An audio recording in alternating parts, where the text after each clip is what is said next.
Assalamualaikum warahmatullahi wabarakatuh.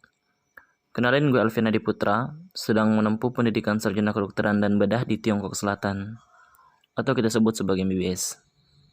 Sebelumnya gue ucapin terima kasih banyak buat teman-teman dokter dan mahasiswa yang sudah memberi masukan terkait pandemi virus corona ini. Jadi yang ingin gue bahas pertama yaitu kepanikan yang ada di masyarakat kita pada saat ini, yang mana menurut gue udah parah banget, serius. Jadi di beberapa berita yang gue lihat, saking takutnya karena wabah ini, sehingga terjadi panik buying di mana-mana.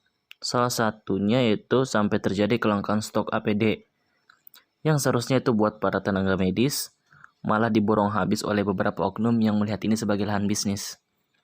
Memang benar guys, wabah virus corona ini adalah sesuatu yang baru buat kita, terutama di Indonesia, dan jumlah kematiannya bukan main. Tapi jangan lupa, kita harus lihat berita baiknya juga. Berita baiknya apa? Data ini gue ambil dari website WHO yang mengeluarkan pernyataan bahwa sekitar 80% pasien corona adalah sakit ringan dan dapat sembuh dengan sendirinya tanpa perawatan khusus. Sedangkan 20% sisanya adalah yang gejalanya itu parah. Dan dari 20% ini adalah 5% yang memerlukan ventilator buat bantu pernafasan. Persentase kematiannya berapa? 2%. Data tadi gue ambil berdasarkan skala dunia. Nah, skala Indonesia sendiri berapa, Kak? Pertanggal 5 April itu, jumlah kasus kumulatif di Indonesia mencapai 2.273 kasus positif, 198 diantaranya meninggal, dan 164 yang telah dinyatakan sembuh. Artinya apa? Persentase kematian di Indonesia akibat corona itu sekitar 9-10%. Kok tinggi, Kak? Nah, ini yang mau gue bahas. Kenapa sih persentase kematian di Indonesia bisa tinggi dibanding negara tetangga kita seperti Singapura? Orang Indonesia terkenal dengan jiwa kesatuan yang tinggi. Seperti moto kita, bersatu kita teguh, bercerai kita runtuh. Sehingga mobil ambulans yang mengantar jenazah pun mereka bersatu untuk mengusirnya. Padahal jenazah akan dikebumikan dengan standar operasional prosedur yang seharusnya. Ya, alasan mereka karena mereka takut tertular katanya. Gak perlu takut tertular. Kenapa? Pasien yang meninggal, baik dia statusnya PDP maupun ODP, jasadnya itu bakal dibungkus pakai plastik, terus dimasukin ke dalam peti kayu, lalu petinya dibungkus lagi pakai plastik. Jadi udah triple protection kan? Gak perlu takut tertular, gak bakal. Justru yang dikhawatirkan adalah, jika ditolak terus oleh warga, dan dalam 5 jam tidak dimakamkan, maka tingkat penularan dapat terjadi. Kalian pikir, lebih rentan tertular yang mana? Kalian bersatu kumpul rame-rame untuk menghadang mobil ambulans, atau kalian cukup duduk di rumah aja, membiarkan para tenaga medis bekerja sesuai SOP-nya. Balik lagi ke topik kita. Kenapa di Indonesia bisa tinggi dan penularannya itu cepat banget? Kita lihat pada Italia. Kenapa kasus kematian di Italia tertinggi di dunia? Salah satunya ya karena rakyatnya yang acuh tak acuh terhadap himbauan pemerintahnya. Apakah itu juga penyebab yang sama di Indonesia? Ya, bisa dibilang 99% sama. Gue beri contoh faktanya. Beberapa kalangan anak muda yang masih saja nongkrong di kafe kumpul-kumpul menghabiskan separuh malam katanya. Aduh, bro, mending lu beli luwak white coffee saset atau Torabika saset di toko sebelah. Bukan endorse ya. Terus lu seduh pakai air panas di rumah lu.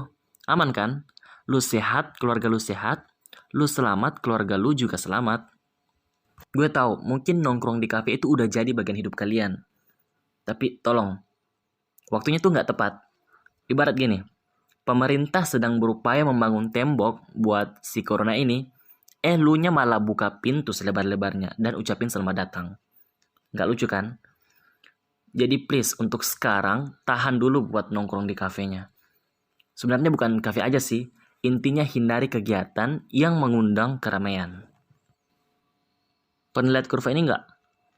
Kurva ini menjelaskan rencana dasar dalam melawan corona. Kurva merah artinya outbreak yang sewaktu-waktu dapat terjadi jika kita tetap ngeyel untuk kumpul dan nongkrong rame-rame. Yang garis putus-putus itu artinya kapasitas rumah sakit. Jadi pemerintah kita sedang berusaha agar bagaimana kurvanya itu bisa tetap berada di kurva biru. Gak terjadi outbreak gitu. Makanya kebijakan social distancing atau physical distancing adalah kebijakan yang tepat. Kenapa bukan lockdown, Kak? Kita lihat Italia yang menerapkan lockdown. tapi jumlah kasusnya terus meningkat dan tak terkendali. Karena apa? Karena rakyatnya yang tetap keluar walau pemerintahnya sudah menerapkan lockdown. Pesan apa sih yang bisa kita ambil dari kasus Italia ini? Yaitu apapun keputusan yang diambil, baik itu lockdown atau social distancing, semua kembali kepada masyarakatnya, mau mematuhi atau enggak. So, buat kalian yang bisa stay di rumah aja, please stay aja, kecuali ada kebutuhan mendesak. Dan buat saudara-saudaraku yang tetap berjuang mencari nafkah di luar sana, pesan dari kami, jaga kesehatan kalian baik-baik. Selalu berdoa agar diberi kelancaran dan dilindungi dari penyakit serta mara bahaya lainnya. Dan buat kalian yang hobinya emang nongkrong di luar, mending mikir lagi deh. Kasihan keluarga kalian di rumah. Mungkin Anda baik-baik saja karena kebetulan imun kalian bagus. Tapi bagaimana dengan orang di sekeliling Anda yang imunnya itu lemah? Punya riwayat penyakit lain seperti jantung, diabetes, ginjal, dan lain-lain. Kasihan kan mereka harus nanggung semuanya nanti. Untuk itu, saya mengajak teman-teman sekalian, mari bersama pemerintah mensukseskan upaya dalam melawan coronavirus. Jangan pikir apa yang sudah negara berikan kepada kita, tapi pikir apa yang sudah kita beri kepada negara.